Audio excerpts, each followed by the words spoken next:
I travel is trying out the different dishes, especially if it's a new country a country that I've not been to.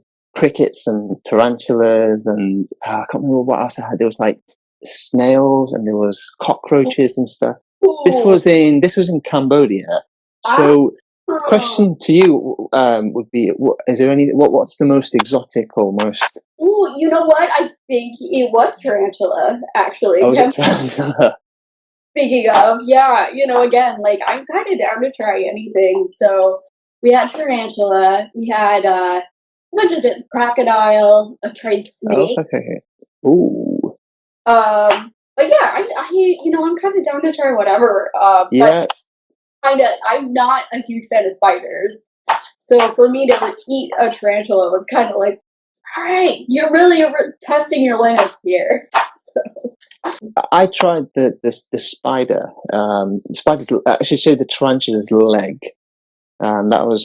It was quite hairy, I can tell you that. So, Yeah. it was one of the most. But crickets, absolutely loved it. What do you call it? You call it crickets as well, don't you? I don't think I've ever tried crickets. So I guess the sensation that you get is trying like shrimps, but with the heads on. Oh, I like it. So, yeah. So if you go to Cambodia again, they serve it when they bring out drinks. It's like their version of peanuts. So, it's quite nice, but it's quite addictive. Actually, it's not. I was surprised how good it was. So, definitely. Kemar, is it? Is it the that's gonna bother me. Yeah, it's like it's like KHMOR. I think it's like the Kemar dish or something like that. Yeah. Mm-hmm. And it's quite creamy.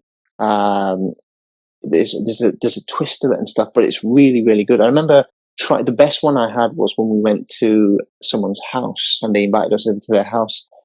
It was the best. I mean, you couldn't get it any better than anywhere else. House food. That's another thing actually, because you're obviously cooking for us today. Do you find that you've been to people's house to eat? Yes. One of my favorite experiences is I was messaged. I was part of when I lived in Italy. I was part of this expat group online. Okay. Yeah. And I had a local woman who messaged me, and she only spoke Italian. Okay. My Italian I was still learning. Or at least practicing. And she asked me, and she said, would you like to come to my house? Because I know you live by yourself, and make some homemade pasta. And, of course, I jumped at the opportunity. I'm like, homemade pasta, I want to learn that so badly.